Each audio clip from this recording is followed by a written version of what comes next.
Welcome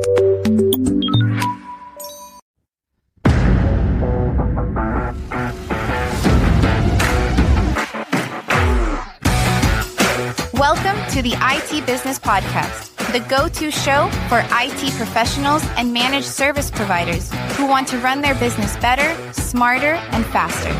Each week, Uncle Marv brings you real-world insights, proven strategies, and stories from industry experts, vendors, and fellow MSPs, all designed to help you stay ahead of the curve and thrive in today's tech landscape. So plug in, power up, and let's dive into another episode of the IT Business Podcast with your host, Uncle Marv.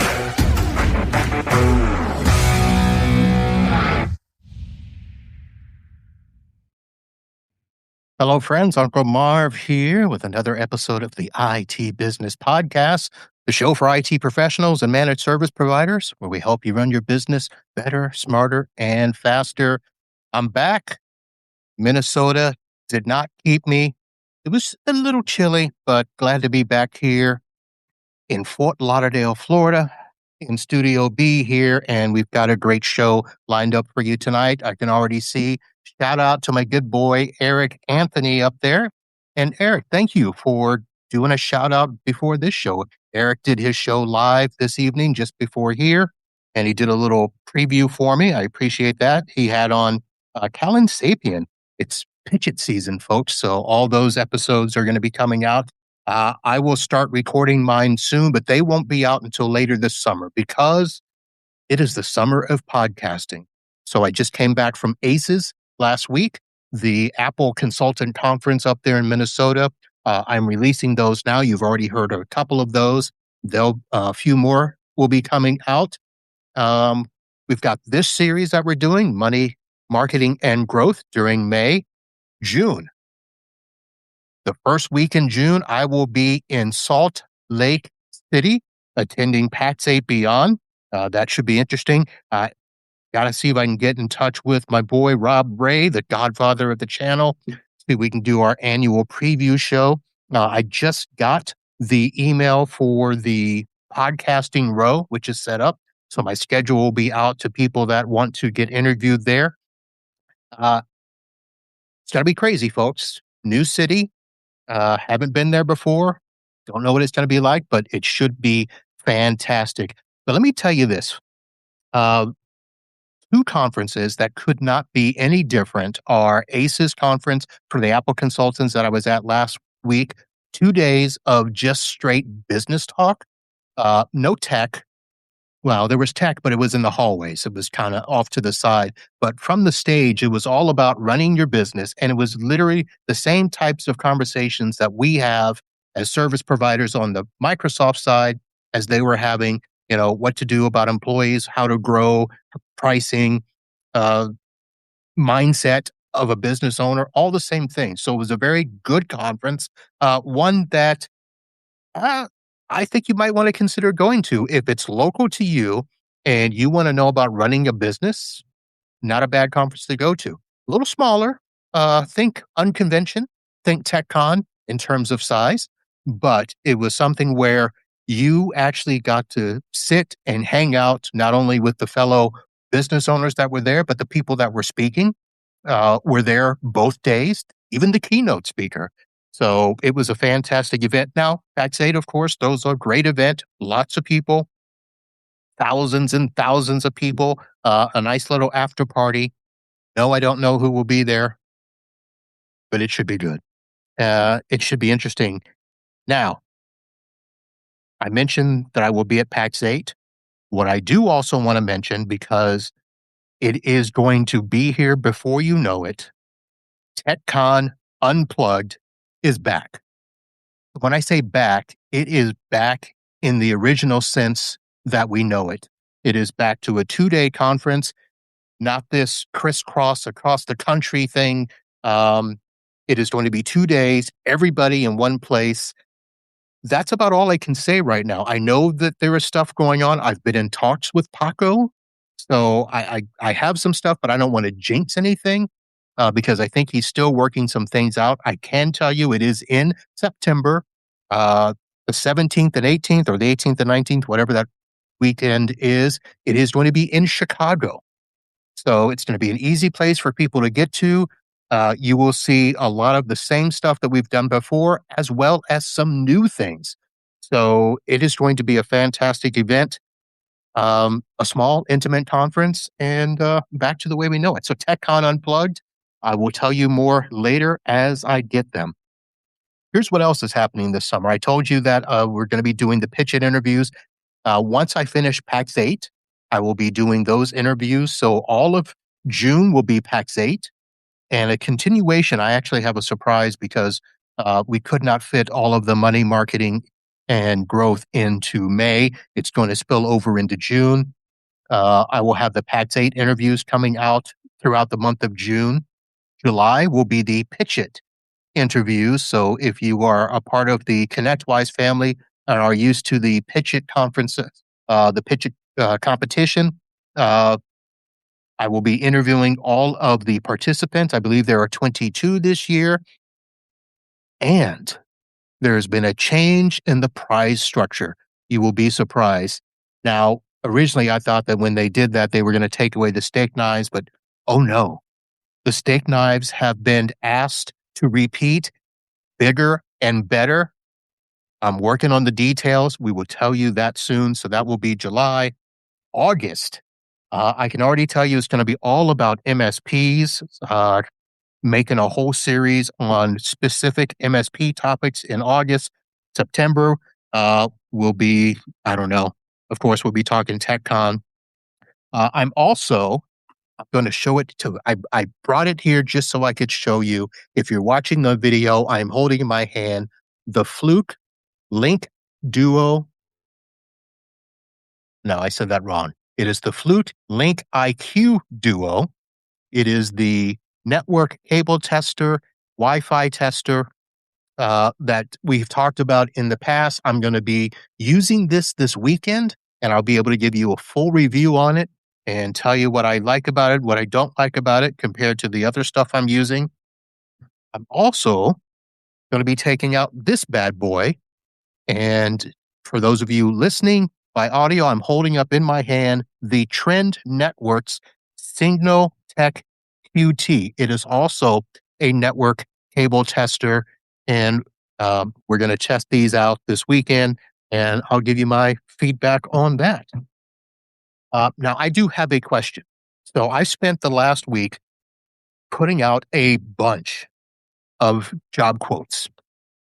I'm working with somebody to do a server quote for 4 Hyper-V machines, all in a single box, and we're quoting them 2 ways.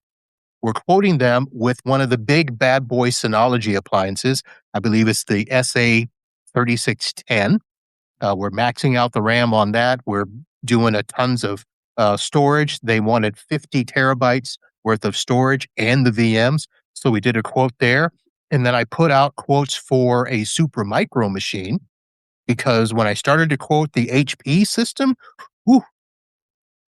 cost more than my car. So did a couple of quotes on Super Micro, ranging from about 28 to 36 grand. That should be interesting in there. But the reason I say all that is those are the types of quotes that I'm putting out. I'm going to be updating a couple of firewalls. And let me just check and see. I don't know if Corey from Sonic Wall is in the chat tonight. Corey, if you are, look away, cover your ears, do something, because I might be replacing a Sonic Wall with a Ubiquity Beast. You heard that correctly, the Ubiquity Beast. Now, I've seen a bunch of comments out in the forums about it. I've seen people simply commenting about how much it cost. Oh my goodness, it's $1,500. But here's the thing. The Sonic Walls that I put in are $5,000 plus, and they have all of the security features and stuff. So in this particular case, this is not one of my law firms. So I'm sticking with what I said. My law firms will stay Sonic Wall. But for my smaller clients This is a not-for-profit. Um, Price is a sensitive subject for them. So I'm looking at putting in this Dream Machine Beast. And once you add on the 5-year UI care and the cyber secure, which is their version of protection, it's $1,900. So half the price of what I would normally quote for the Sonic Wall, but all of the features in terms of running, the firewall with multi-gig WAN connections, but being able to support cameras, Wi-Fi access points. We're talking this place has about 28 cameras that I'm looking to take over from their camera vendor that none of us like. I've got, let's see, 7 access points, thinking of trying to roll those over into the Ubiquiti family. And they have a door access system. So I'm trying to see if those little door plates, the little magnet things, will work with the Ubiquiti system. So I can go in and basically take all of the network. So that's what I'm working on. But I don't know of anybody that's actually purchased the Beast and used it. So I'm putting the message out there. I thought about doing it today on the Facebook group, and I just got busy. I was doing another super micro quote. So I didn't put that out there. So I'm going to put that out there tonight. Ubiquiti Beast. I installed a UCG fiber 2-3 weekends ago, and it's running perfectly. I have that here in my office testing it. Pretty nice, pretty nice. But I'll putting my Sonic Wall back in another week because I'll take that to a client. So that's where I'm at. So, and folks, don't just indulge me and tell me like 2 months from now. If you know of somebody that is using the Ubiquiti Beast, I know it's only been out a month or so, but if anybody has got it, if anybody's tested it, if anybody's played with it, let me know. I need to hear about it because the firewall for this not-for-profit needs to be replaced by August. So I need to make a decision pretty quick here. All right, let us move along here because our guest tonight made a promise that I'm going to see if he's going to keep it. But before he does, let me just go ahead and get a couple of things out of the way here. And let's talk about tonight's presenting sponsor of the live show, Threat Locker. So, in this business, we spend a lot of time chasing threats, patching, blocking, responding. Well, what if your security just stopped the bad stuff before it ever ran? That's exactly what Threat Locker does. It's zero trust endpoint security built specifically for MSPs. Allow listing, ring fencing, network access control, MDR, the whole stack, one platform. And their cyber hero team has your back 24/7. So stop playing defense, lock your clients down before something goes sideways. Click the sponsor link in the show notes or visit ThreatLocker using the link on the IT Business Podcast website and tell them Uncle Marv sent you. And while you're there, check out the other sponsors that we have. TrueGrid is there, OneStream is there, as well as others. Thank you very much for supporting the show. We appreciate it. Okay. Now,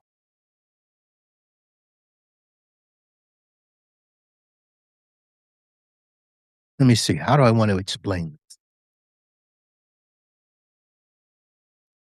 Our guest today, normally when I put out a pre-show clip talking about the show, I kind of say what we're talking about. I introduce the guests, but this person out pretty much outright made a comment that I thought, you know what, if there's anybody that's going to do it, it's probably going to be me.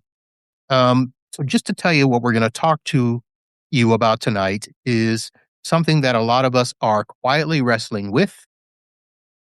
We're good at the tech. You take care of the clients, but the growth just isn't matching the effort. Leads are lumpy. Sales feels random. And marketing, I have no marketing Marv, but it's mostly word of mouth and hope. So my guest today, Dave Scott, lives right in the middle of that problem. Dave is a fractional CMO and CRO who works with MSPs and B2Bs that have hit the growth ceiling and are tired of throwing money at the tactics that don't move the needle. He comes in, lines up your sales and marketing, and helps you build an actual growth engine instead of a collection of one off campaigns. Now, tonight, he made a comment about if you get triggered, stop doing that. So, hey, man, Thank you for that warm, extra kind introduction, my friend. It's good to see you. I'm grateful to be here. well, thanks for coming on the show, my man. Yeah, this is awesome. I'm so Yeah. excited. Like I told you in the green room, I feel like a rapper on stage. I'm just getting ready to riff, and we're gonna rip the Band-Aid off, Marv. We're gonna talk All about right. some Well, things. let's rip it off by asking this question. I'm going to change my game here, and we're Yeah, going to start off and see if anybody gets triggered. yeah, So here's the question I'm going to ask you. I don't yeah. know if you're ready for it, but here it is. Let's go. What are some of the worst marketing advice that you are hearing MSPs get right now? Oh my gosh, that list is long, long. Okay. Just Um, going to see if you'd say it. Yeah. So a couple of them is like using AI with like phony voiceovers on the videos, right? You seen those? Ever seen those, right? You mean It's like got my intro? Is that what you're saying? No, not at all. Well, was your video your intro wasn't that, was it? Was it a Yes. video created with AI and some fake voice? Well, the video wasn't AI, but the voice Yeah. was. I would say like 50-50 shot. I wouldn't say Okay. I wouldn't recommend it. But like if that's your whole social media content strategy, like guys like Paul Green will tell you or Tech Tribe will tell you, super bad. Don't do that because people notice it. And I'm not thinking like the audience of an MSP or a SaaS or a VAR or vendor, like they're not looking for Hollywood style content, right? But they also don't want stuff that's shitty or that's created in a Cracker Jack box or a vacuum. You know what I mean? Right. So like be creative, like put some creativity into it, put some effort into it, make it excellent.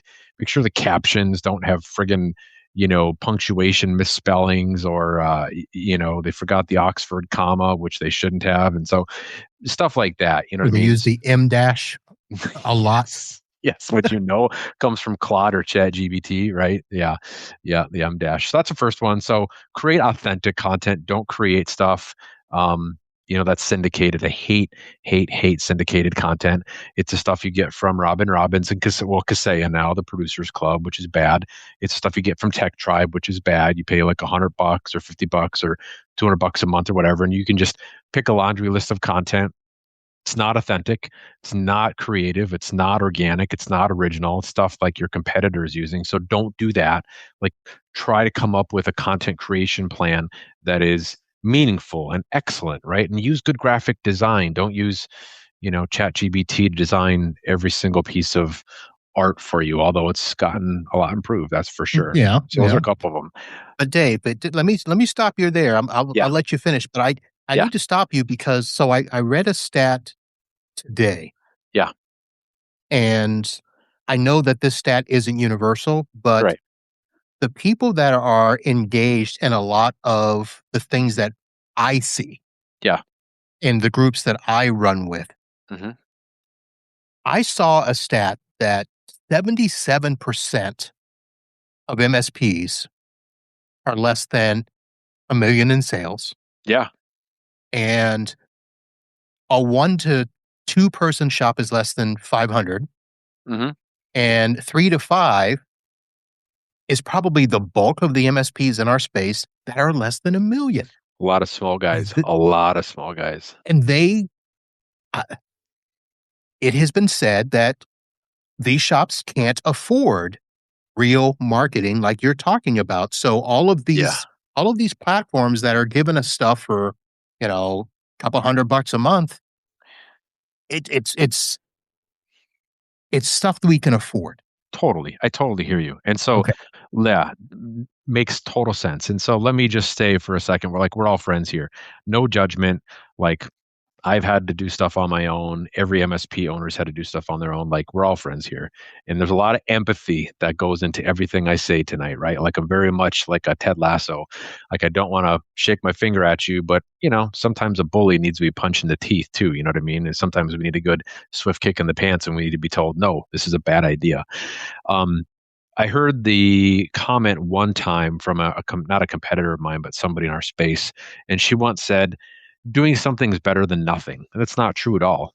Doing something is not better than nothing. It's still, if it's wrong, right? And so for the small guys, there's this really great book, and I think I've said it on your show before, called The Entrepreneurial Equation by Carol Roth. Yep. Carol Roth is a conservative. She's a Fox News contributor. She's smart and beautiful and amazing and just really successful. And in the book, she talks about two types of business owners. You've got your entrepreneur and your business owner who actually grows something. Entrepreneur's got a lot of freaking ideas, right? He's visionary. He's all over the place. He's not taking his Adderall for his ADHD meds, and he's not doing all the things, right? So that guy's a little bit cray. Nobody wants to work with them. And then you've got a business owner who once started as an entrepreneur, but then he started his business and his company and his firm because he truly felt like he could make somebody's life better and he could improve based on what his competitors are doing today in the marketplace. And he could make somebody's life exponentially better and exponentially improved. You don't want to stay stuck in the entrepreneur, the lifestyle model for too long because you'll get outbeat by your competitors. And growing a business like the business owner, the second type of entrepreneurial equation, is really, really hard because you have to be good at finances and growth, and you have to learn how to manage ARR if you're a SaaS firm and MRR if you're a MSP, and then you got to manage cash flow and employees and vendors. And by the way, I'm disappointed you're turning your back on SonicWall. I won't tell them that. I didn't say I was turning my back on them. Yeah, I just said I know. I'm just harassing you. You know what I mean, though? But it's more about it's less about hardware and tech stack, and it's more about managing a business, being a good business guy, right? And so I've had a bunch of home improvement projects lately. My girlfriend and I are doing some renovations at her house, and we constantly lament about how bad contractors are to communicate with you and stay organized and get you a proposal and get you a quote and show up on time. And then once they do, the communication's intermittent, and it's like, oh my God, they're really good at this. They're awesome. They're awesome at their job. IT engineers be IT engineers be IT engineers. They're great at their craft. They're great problem solvers. They may shame you at 4:30 on a Friday afternoon if Outlook or your Microsoft instance goes down, but you know that they got your back, right? And they're going to fix the problem because that's what they're there for, and they're awesome. And so a lot of empathy, a lot of compassion in my tone tonight, but Gary Vee was the keynote speaker at DattoCon, I think back in 2021 or 2022, back when, Your Excellence, Rob Ray was still there, I think. Yeah. And Gary did a great job, and he came out swinging right from the get-go. And he said, this is a professional services audience. You guys own IT companies. Over 80% of you guys shouldn't even be in business today. You're in business for the wrong reasons. Your nervous systems are on fire. You're destroying your marriages. You might be on your second, third, or fourth marriage, God forbid. You're snapping at your kids. You're stressed out. You got to go through layoffs. Most of you guys shouldn't be in business today. But for the ones who are and who's serious about growth, here's what you got to do. And then he went on to give his keynote. And I've had probably close to 100 conversations since December through now, so about 6 months worth. And the reason we've had so many conversations is we started the Answer Engine Playbook, which is a daily Substack newsletter, sends out an article every day about AI, every day. It's always about AI. And it might be about how AI is transforming prompts, your sales and marketing. It's about utility costs, data centers, covers the full gamut, right? And so we've gotten just hundreds and hundreds of leads through this. And what I'll tell you, Mar, beyond a shadow of a doubt, is the majority of those conversations were not a good fit for them, and they're not a good fit for us. And the majority of those business owners are really sick. They're sick. They're sick mentally, they're sick emotionally, and they're sick physically. They're not taking care of themselves. They're struggling to be good business guys. Again, they're that contractor. It's hard to keep track of your sheetrock guy or your steel guy, your framing guy, woodworking guy, whatever. They're really great. And God love them for that. But you ask them to run a business and they just fall apart because they don't know what they're doing. They're not naturally good business guys. Most IT guys fall into that same category. And again, We're all friends here. I'm not trying to shake my finger to anybody. So if you got an ego and you get upset, well, then that's your fault and you're getting defensive, and it just proves my point that you have an ego.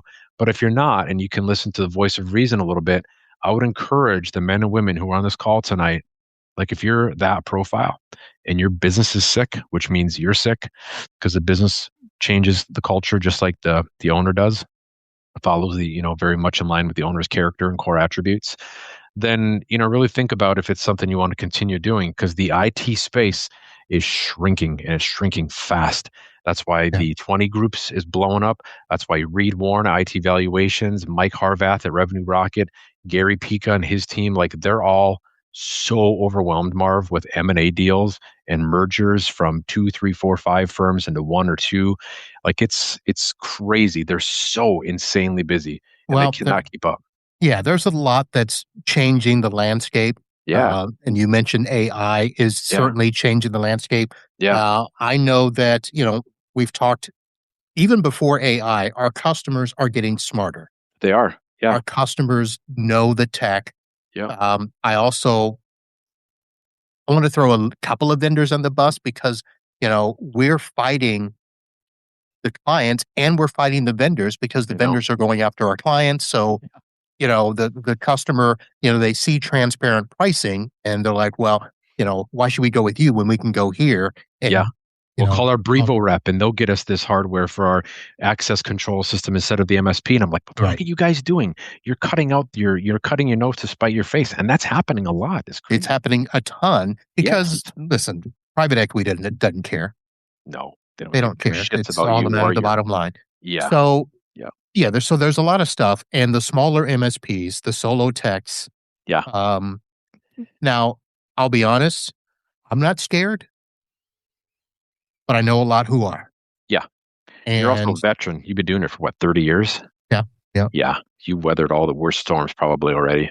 So there is this thing where some companies are saying, okay, you know what? I got to buckle down. Yeah. I may not have tried to grow for the last 5-10 years.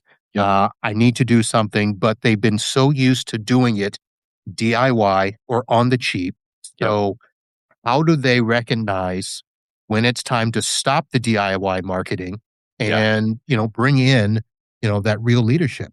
Yeah. So what I would tell them at that $1 million mark, and, I had this conversation with a client of ours about a couple months ago, who's a new client of ours. And they said, hey, at what point do we get so big we have to change some of our staff? And I said, well, you can't do the same things that get you to 5 mil to get you to 10 mil to get you to 1 mil to get you to 3 mil. And they're like, yeah, we get it. We might need to change some team members around, hire and fire a bunch, move people around, roles and seats, and we get that. What my advice would be, if you are sub $1 million in annual revenue, leverage AI, leverage the crap out of AI, leverage it to create a content calendar for you, do the simple things, tell it to create a brand guide. I'm going to give you your audience some resources tonight for free. And there's a tool that we call the brand script. And basically it's just mission and vision. What's your unique selling proposition? Your 3 of them that they talk about in EOS and the Rockefeller habits. How do you come up with a unique brand positioning statement, which is like your promise? Like, what are you offering to potential clients? Doesn't matter what sort of vertical that your SaaS or your MSP is serving, like it's for any vertical. And it's just a couple other things. And in your tagline, which is the most powerful copy on your website, right? So we're going to give you a template. We can't fill it out for everybody because we don't understand all your audience's businesses, but it's going to be a template they can fill out. And if they have questions, they can reach out to us. We'll provide you with all the stuff. So it's free. But I would tell them, do the simple things like that. Like take this template, apply it, upload it to Claude ChatGPT, to give them your URL, say, learn me, memorize me, learn my tone of voice, ask me a series of prompts to understand my business, and then fill out this template that Marvin B. and Dave Scott gave me on the show, and boom, away you go. And then update your copy from there. Now you're going to have to find some time to do it, but you can go to like onlinejobs.ph. We get our VAs from there. They're awesome and they're cheap, anywhere from $5 to $15 an hour, depending, right? And they're loyal and they do good work. Yeah, there's a bit of a time difference, and yeah, you got to learn how to manage them, and that's a whole other thing too. But with a little bit of elbow grease and a little bit of sunshine, like you should be able to teach them about your business, and they can update your website or build you one for, relatively cheap. And I'm talking like 500 to $1,000, maybe a couple $1,000 at the very most. So you're talking about DIY. If you're under $1 million, don't even worry about that. Just do the basics, get a website, fill out your branding, meaning like what's your identity? Who are you? What are you about? What do you stand for? And then you get to that $1 million mark, it's 100 grand plus of recurring revenue every single month, MRR. Then you can talk about hiring a marketing firm. Then you can talk about hiring me or somebody else or, whomever, just pick your poison. And then away you go. But unless you're over that $1 million hump, your goal should be to secure as many managed services contracts as you can. Get away from break fix, fire your shitty customers. Don't worry about hardware and software. Get a tech stack, get it productized, focus on SVP, specialization, verticalization, productization, which Vern Harnish and Paul Dipple and Gary Pica, all the godfathers focus on and talk about, and I talk about it too. And so focus on those things first. SVP, get your identity figured out, get the bare bones basics of your sales and marketing materials and your website built and your copy built, use our template, and then, sell your pants off, or sell your socks off as much as you can, and your pants off too, Right. until you get $2 million. Once you get $2 million, then you probably got some leeway and some latitude, unless you're just spending money like a fool, which, happens from time to time. Well, I was gonna say, because a lot of what you said, sounds feasible. And I'll be honest with you, a lot of marketing people say, we'll do this for you. We'll sit with you. We'll help you, identify those things. Yeah. But a lot of people, and I'm gonna not speak from experience. So I'm speaking from what people have told me that are bigger than I am. Yeah. They are, let's just say they're at 1 million, 1.5, and they are spending the money on marketing, and they're like, it's just not working. So I know that that's not your target area, but what's it take to get these people some real marketing so they can get to that next level? I mean, it is, but it isn't. Like, we have one of our clients that we just stopped working with recently in LA, Los Angeles. They were about 700 or 800K, and we got them to 1.6 mil last year. And it took us a couple years to get there, and they were profitable. They had like 20% profitability. It was awesome. So, we got them there. So I'm willing to work with smaller vendors. Let's take a step back for a second. It's about your mindset. And I saw Tim Golden's question. Hey, Tim. Dude, I haven't talked to Tim for forever. Tim's awesome. I love Tim. Well, the question was kind of a little, that really wasn't a question. Yeah. Got it. I saw it said something about marketing automation. We'll get there. That was the comment he made later. Yeah. So sell your socks off till you get to a certain point. You get to 1 mil or about there, and it's about investment. It's about where you want to go. Like, if you're 55 or 60 years old, you shouldn't be investing another $500,000 or 100 grand or 200 grand or 300 grand in anything. Like, you should be getting profitable. You should be utilizing valuation as a service, which is IT valuations, or MSP CFO. They have a tool. It's like $400 or $500 a month. You download it. It's a SaaS tool, and you plug in all your financials, and it will tell you literally what you suck at, what you're great at, and where you need to go to be profitable in order to sell. And it takes like 2 to 3 years. And I know IT owners don't want to hear that, and they don't have to believe me, but I'm not full of shit. I've been doing this a long time. Yeah, but is that something they can go and do on their own for free, or is it's going to cost them? Well, let me finish, because there's a caveat there. So it depends on what age group you're, it depends on your tolerance for risk. Like, if you're north of 50, 55, you should not be focusing on investing a crap ton of money in growth and in sales and in marketing. You should be focused on getting profitable so you can sell.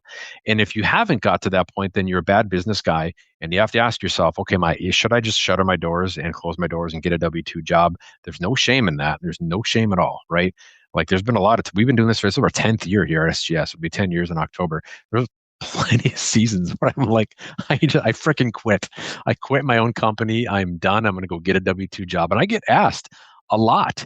There's some really popular VARs and really like channel vendors that you mentioned earlier that have called me and been like, hey, what's it going to take to get you to come on board to be our COO, a CMO, a VP of marketing?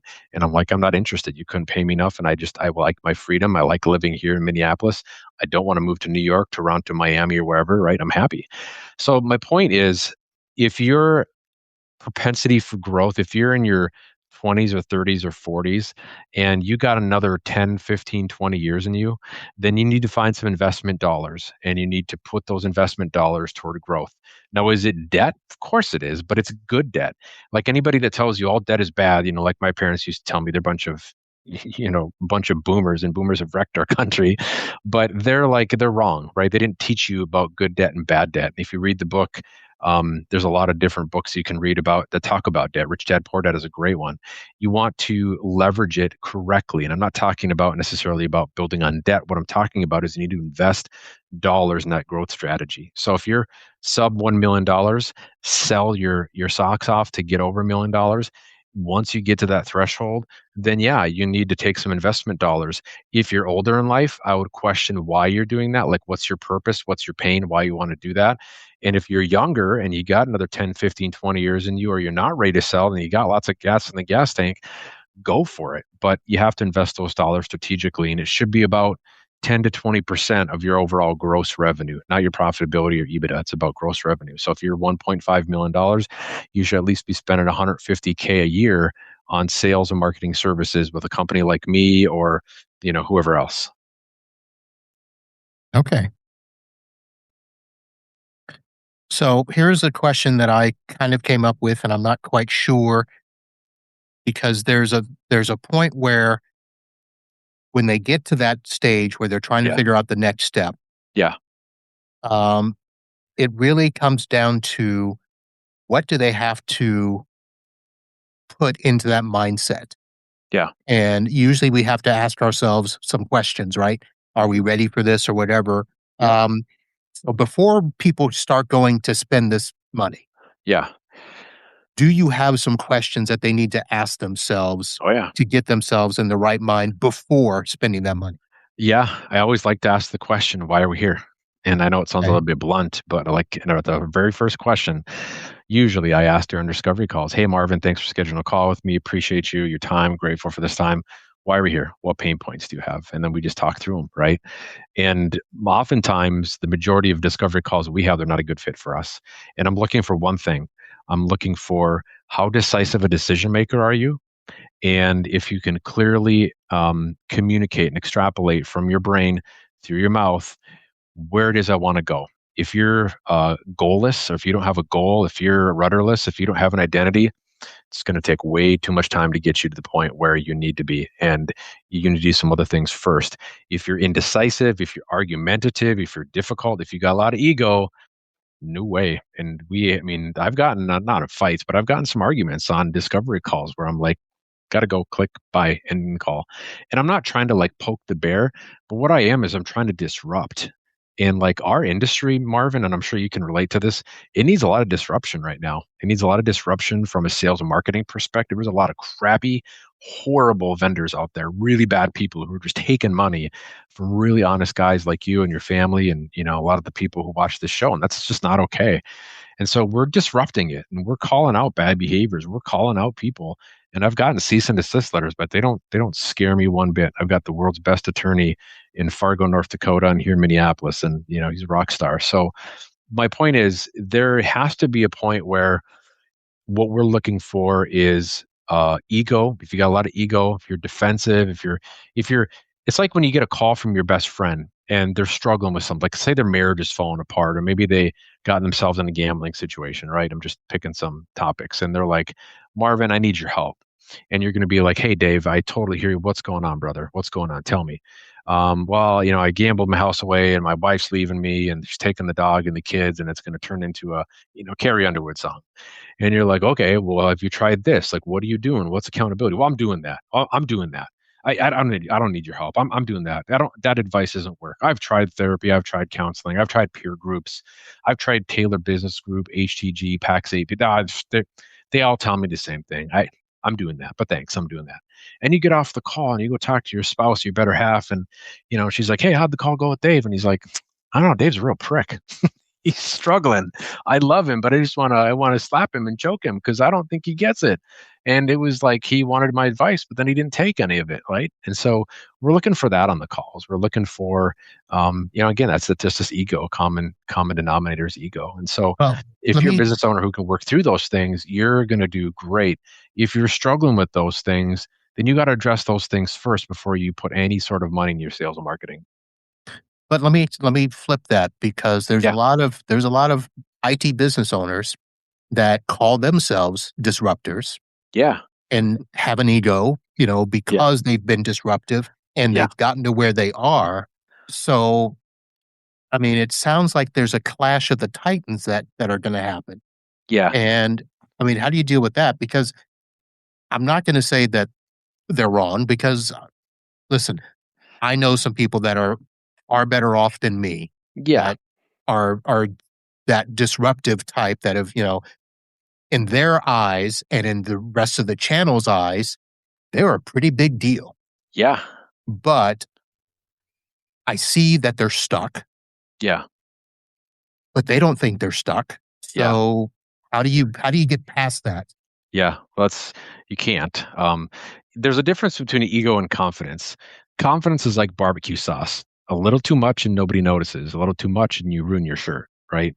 That's confidence. There's nothing wrong with a lot of confidence. Like I had Fred Vicola on the show 3 or 4 months ago, and he was awesome. And I was warned about him. Like people are like, he can be brash, he can be blunt, he's a jerk. And I'm like, well, I haven't experienced that. I haven't experienced. Matter of fact, he made the former owners of Connect Booster multimillionaires like 10 times over. So I'd say he's not a bad of a guy. And he grew the company from less than 30 or 40 mil to over $1 billion in gross annual revenues. And he crushed Arnie Bellini and ConnectWise. So you can say what you want about him. And the podcast was wonderful. He talked about his parents. He lost them both within a 12-month time span. And he talked about regrets and talked about his dad. He was an engineer and developed the toll bridge car system in New York, Jersey, or New York, or something like that. And it was awesome. And he was just very kind and compassionate. And he was, of course, energetic and direct, which I love that about Fred. Fred's a disruptor. He's a disruptor, right? I wasn't a fan of him when I was at Connect Booster or other channel engagements, but I'm a fan of him now because he's a disruptor. I wasn't a fan of Chris Weiser for a super duper long time. Just rubbed me the wrong way. He just came off as just this cocky prick, but he's not. Chris is a disruptor. And the advice and the wisdom he's given guys, and he's I'm not sure if you follow his social content. It's on fire. Doesn't matter if it's Claude or Chat GBT or his words from his fingertips through his brain to his keyboard. Like it's good. It's blunt. And a lot of IT guys they need to hear that right now. A lot of them are just really horrible business guys, and they have to ask the question.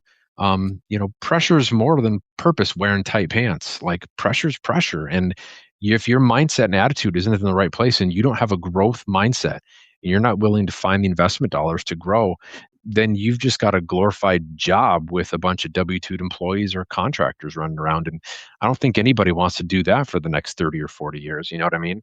No, not really. Yeah. I'm going to take a minute. I'm going to put you on pause real quick. You mentioned Chris Weiser. Yeah. I'm going to shout out Chris Weiser because I'm a fan of his. okay. Well, I follow him on the social media, and Yeah. he can get a little spicy as well. He can. Yeah. And I saw Chris a few weeks ago. We shook hands, Yeah. and Chris said he would be on my show, but he hasn't scheduled yet. So, Okay. Weiser, this is your call out. This is me putting out the call out. I was so Sign up. wrong about him for so long. I Really? was. Yeah. I mean, you can go to Reddit and some different Facebook groups, and that's like 50-50. 50 hate him and 50 love him. But I'm going to I'm looking at the facts of what he's talking about. He's saying really good, honest stuff. And so I look forward to him being on your show. Yeah. And We'll see if it happens. He hasn't signed up yet, but we shook hands. He was nice. He was pleasant to me. Yeah. So we'll see. I want to take a break here because usually what happens when I start the Florida Man segment, everybody leaves. So I want to get the Florida Man stories, and then I'm going to come back and finish with you. And I made it a point to do a couple of nice Florida Man stories. Yeah. And then, of course, I got to do one stupid one. So I'm going to have 3 links again. By the way, if you're sending me Florida Man stories thinking they're funny, I'm going to ask you, please fact check them, please. So many of these people are sending me stories that are just made up. There are a ton of websites that are made up Florida man stories. So I fact check my stuff. You fact check yours and stuff. So Love it. a tiny Pomeranian on Merritt Island, which is near where I grew up, Mhm. needed big league rescue tools after getting its head stuck between the bars of a metal gate. Brevard County fire rescue crews actually broke out the jaws of life to carefully spread the bars and free the dog named Odin. There is a video. I'm not going to play it here, but I will have the link. It has gone viral across social media, so you can watch the full rescue and see why everyone is talking about the Pomeranian named Odin. Let's see. This one is in honor of Don Sizer. A routine Central Florida traffic stop turned into something straight out of Only in Florida. Troopers discovered several live iguanas in a vehicle bound with zip ties and packed like contraband. Oh my We God. don't know why that was, but of course, wildlife officials were called in, and the photos of the restrained reptiles have people shaking their heads. Florida man. So I don't know if this is somebody trying to take your little iguana relocation business and make it happen, but Don, that happens. And the last one, of course, is just plain crazy. Deputies say a Central Florida man exposed his genitals to a minor while going through a Chick-fil-A drive-through in Palm Coast. That's northern Florida, Daytona, Jacksonville area. He was arrested and is facing serious charges. Um, Chick-fil-A, man, that is not the type of restaurant where you expect to see No. things like that happen. I You. was thinking Walmart and McDonald's, but no, Chick-fil-A. So I'll have the links to all of those in the show notes. So there's your Florida man. Thanks for the Florida man. Give it up to the Florida man. Yeah. Florida man stories. You'd think people would fact check them with the invent of Gemini and Claude and Chat GPT. You know what I mean? You know what's funny? Those sites they're making money Oh yeah. because, of course, people can advertise them because people are Yep. going to them and Yeah. believing them and then resharing them as clips and stuff. Yep. Absolutely. Let's go back real quick. You had started to comment on what Tim had put up Yeah. when you were talking about the stuff, and he said marketing automation. You brand your voice, get an ICP, and define who you are and what makes you you. And then he actually listed a link to find your voice, vosa.co. Yeah, you don't even need to use tools like that. Don't even use those stupid tools. Use ChatGPT and Claude. Just get the business version. It's like $50 or $60 a month. It can do all the same things. Plus, it memorizes it. You can create deep research, and you can create your own GBTs. And yeah, AI does all those things for you. Okay. But that's a good tip. Tim, thanks for sharing it. So, do we want to talk about marketing automation and dive into that? Sure. Okay. So because here's the thing.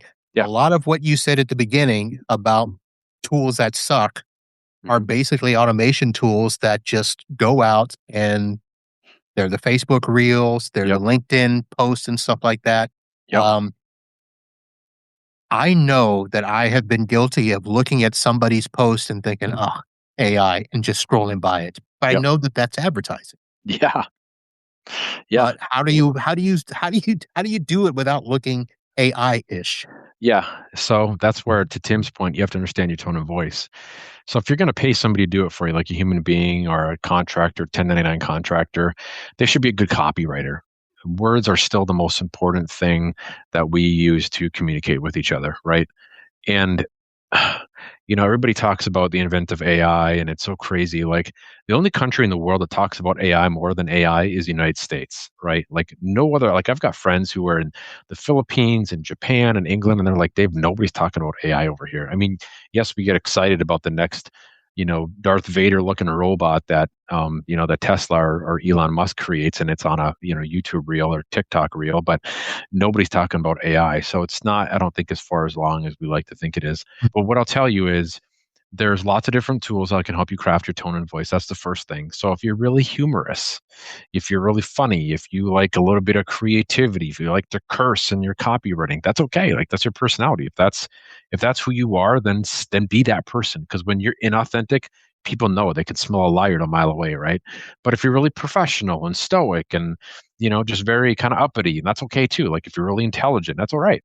Your clients are going to expect that when you meet with them on a discovery call and they meet with Bozo the Clown, but your copy makes you sound like, Bill Nye the Science Guy, or who's the really boring guy from the Ferris Bueller show, Bueller. Oh, the guy that Ben Stein, Ben steal my Stein. money. Yes, exactly. Great, awesome. So, but if you're like Ben Stein and you show up as Bozo the Clown, or your copy is really funny like Bozo the Clown, you show up as Ben Stein, it's inauthentic and it's gonna break trust immediately with your sales prospect. So find your tone and voice, go from there, and then you really have to have the right tools, right? People, process, technology. Again, going back to the book by Vern Harnish, Scaling Up. And if any of your users want a free book, I'll send them a free copy of it. So I'll pull my email address, give it to you later. What was that name again? The book is called Scaling Up by Vern Harnish. He's like a crusty old business guy now. And it's basically a book on how to scale professional services firms. And so if you're not focusing on scaling and sales, then you're dying. Then you should not own an IT company. But if you are, and you have the right tools, the right people, process, and technology, if those three things are in some sort of shape or alignment, if you would take a graph and you were to put a pie chart and create three different graphs, they almost have to be, very perpendicular with each other, very on the same level. If they're not, if you have really high processes and really bad people, then you got to disconnect. You got to fix that. If you have tool overload or AI sprawl, but nobody knows how to use them, that's bad. There's a disconnect. Or if you have none at all, if you're not using AI at all, you don't have AI as a part of your practice, but you have really high processes, there's a disconnect. You got to fix that. So they all have to be at a similar level. So you have to have the right tools. You have to have obviously a good ticketing tool, Autotask, ConnectWise, Kaseya. Halo is awesome. Oh my God, Halo is the best. It's like an awesome tool. And it's cheap too, in a comparison to Kaseya and ConnectWise. Cheap, not in usage, just in cost in comparison. You have to have a good sales CRM. You have to have a good sales marketing CRM. So you have to have a place where you can measure your sales funnel and put top of funnel opportunities in your pipeline, right? So you have to have, whether it's HubSpot, whether it's Microsoft Dynamics GP, just pick your poison, Go High Level or High Level. It's not Go High Level, that's their website. High Level, there's a lot of them out there that you can utilize. And then you have to spend time in them, right? So it's like a relationship, a dating relationship or a marriage relationship. If you never spend time with your spouse, you'd probably have a really bad relationship or not a great relationship. If you spend a lot of time nurturing it, cultivating it, doing the right things, using the right words, putting into that relationship, pouring into them, and they're pouring into you, it's a win-win for everybody. So you absolutely have to spend time in your sales and marketing CRM. And a lot of the sales and marketing CRMs today, like Microsoft Dynamics, like HubSpot, they have awesome tools to automate everything. So inside of that tool, you can automate and push out content to LinkedIn and Facebook and Instagram and TikTok. You can do the same with your email marketing campaigns. So it's all in one tool, and you want to try to eliminate tool sprawl as much as you can. The other part is integrations. Like, they cost money, but it's just the part of doing business. So if it's not integrated right, we run into this a lot. And I hate this part of it because I just hate managing data on lists and email marketing lists. But we're really good at it, but I hate it. Right. It's like people are always like, "Oh, but yeah, we've spent the money on Go High Level. We're good. We spent the money on HubSpot. We're okay." And then you get in, you're like 6 weeks later, and you're like, "This is a fucking mess. And I'm not going to spend the money to do it." Now I have to go to the CEO with a little bit of egg on my shoulder and go, "No, we didn't uncover this in the assessment. You guys should have been more honest with us." So it's not about blame and shame, but somebody's got to fix this. You can either pay us to do it and it's going to cost you money because we're going to charge you for it, or you need to go hire somebody else to do it, to fix this. And so you have to integrate it well inside of your IT firm, your sales and marketing automation tool, along with your other CRM tool, the PSA tool. All right. I'm going to throw one sidebar question at you, and then I want to do another question to end us on a good note. Sounds good. There's a lot of the smaller MSPs that are in it just to do good. I just want to help people. I don't want to grow, but I need to do marketing just to tread water. Yeah. Are any of your tactics, and I say this not just for those, because there's a lot of people that are at, maybe they want to just stay at 5 techs. Yeah. But they need to do marketing. Does any of your stuff work for those types of scenarios? 100%. It's built for those guys. Yeah. Okay. Yep. All right. So let's do a quick shift and talk about what's coming down the road, because even though we know AI is here, who knows what that means? But in terms of the trends in sales and marketing and the stuff that we're going to have to do, because our industry is going to change. I just know that it is. But what are some things that you see coming down the road that we need to pay attention to? I'm seeing a lot of the old vendors in the channel go away. Marketopias, the Robinses, the producers clubs, they're shrinking. Nobody's using them anymore. The tech tribes of the world, they're shrinking. Like Robin got sold. She got absorbed into she's part of Kaseya now. Yeah, exactly. Yeah, Fred's machine. So so my point is, like now if I were to sign up at Robinson Producers Club and I were to want to get content, it's like through some generic Kaseya email address from some 22-year-old kid in New York City who, probably doesn't know how to spell an Oxford comma, let alone put one in a sentence in the right way, right? So no offense to 22-year-olds who don't know how to use Oxford commas, but you get my point.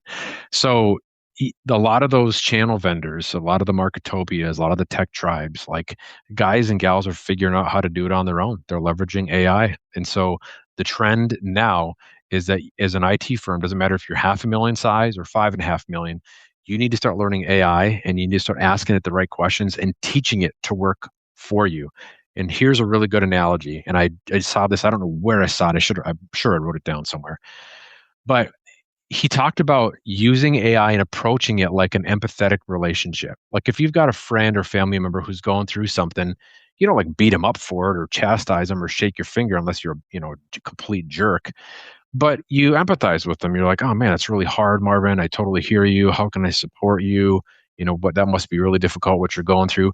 You need to treat ChatGPT, Claude, Gemini, all these AI tools who are going to do these works for you and leverage the prompts for you to create content, to create a business plan, to create things, processes, documentation. You need to treat it with empathy and you need to give it context.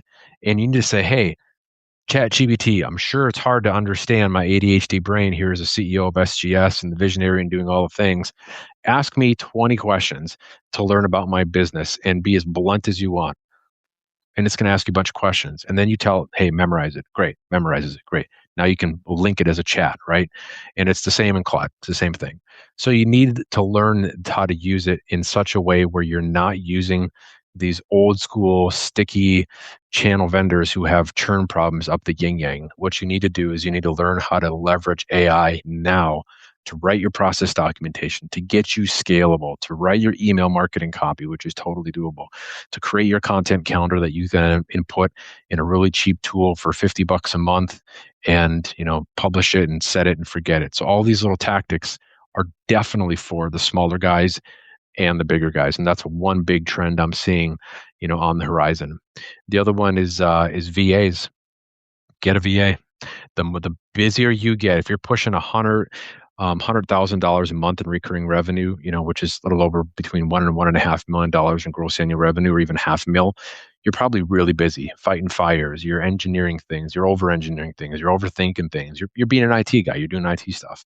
So get a VA to help manage your calendar, to help manage a lot of admin tasks like payroll, paying your 1099 contractors, doing your taxes, communicating with your attorney, like whatever it is. Ordering equipment, like you can pay a VA to do those things. And there's tons of them out there. Ones we recommend all come from online jobs. That's all one word, .ph, as in Philip Hannah, onlinejobs.ph. Started by a really awesome guy I know named Dennis Yu. You might know Dennis. He's amazing and he's just super smart. And it's one of his companies. And so we've leveraged it. I love it. So get that person to save you time so you can put more time spending on the business, not in the business. And those are a couple really big trends we're seeing that are really hopeful. All right. What about people who will make the comment AI lies? If we ask it a question, 10 different times, it'll give us 10 different answers. And Yeah, I know. 7 of them be wrong. Yeah. Well, my sober day is September 19th, 2022. So that'll be 4 years this coming year. And I asked it like, I don't know, a couple months ago, hey, how many days ago was it? It was like 200 and some days. And I'm like, what? No, more than 200 days on that. So I corrected it. I'm like, you're wrong, right? And they came back with, oh, yeah, thanks for correcting me, right? So when you're creating like sales and marketing content, there's not really a whole lot of opportunities for AI to get it wrong. There is a fair bit of editing that you have to do. So if you're creating like a 10-part drip nurture campaign to put into MailChimp or HubSpot or Constant Contact or whatever, Air.ai to run your calling, cold calling, or sales calling or email marketing, like you have to fact check it and go through it and read it and do a little bit of editing. Once you go through that a few times, you'll learn a routine and you'll be just fine. But when it comes to like content creation, if you tell AI or ChatGPT or Gemini or Claude to create a 10-part drip nurture campaign, a drip on a whole bunch of old prospects that are 6 months old, 12 months old, whatever, and talk about the top 10 problems that CPA firms or law firms have with their outsourced managed IT. Go. It will spit out a bunch of ideas. You tell it which ones to write. It writes them. I've not seen an AI tool get it completely wrong or publish anything egregious. It might use terms that aren't relevant or say things that aren't relevant or talk about line of business applications that are not relevant. But overall, it's, you should be just fine. All right. Just bringing up Tim Golden has Yeah. a couple of suggestions as well. Yeah. So, Iris partnering. Yeah. Get a VA. He's right. Yeah. He's right. Yeah. Way to go, All right. Tim. Proud of you. So, Dave, I've received no texts of anybody complaining about being triggered or butthurt. Good. I'm sure that I was pretty kind. You might get something. Yeah. All that. Yeah. I might. I mean, look, all the vendors I mentioned, they're all good people. Like they have a good solution in one way, shape, or form. I just wouldn't recommend them, and they just don't work based on our, 20-year experience doing this. So, Okay. yeah. So the opinions expressed in this show are the guest and theirs. My opinion or mine, and I say that as a disclaimer because I will have them on the show. So. Yeah. Exactly. I will do that. Dave Scott from Scott Growth Strategies. I put the website up on the show. It'll be in the show links there, folks. If you guys want to, what does it say on your website? Fix what's broken. Reignite growth and help you scale with a proven playbook. Yep. That's what you Emphasis do, on the folks. fix what's broken. Almost every IT firm we work with is broken. It's just a matter of to what extent. All right. Well, Dave, thank you very much, sir. We are over our time, so I want to say thank you and look forward to doing this again. We'll have to do it outside of one of these series and have some other conversations and Love it. See how things are doing. All right? Yeah, looking forward to it. All right, folks, that is going to do it for this episode of the Wednesday live show. I will be back next week live. And of course, if you subscribe to the show, you will get tons of other interviews out. As I mentioned, the ACES conference, I've got a couple of more of those coming out. And I know some of you are behind, but these are short. Listen, get a nugget, get out. And that's going to do it, folks. We'll be back here again soon. We'll see you then. And until then, holla.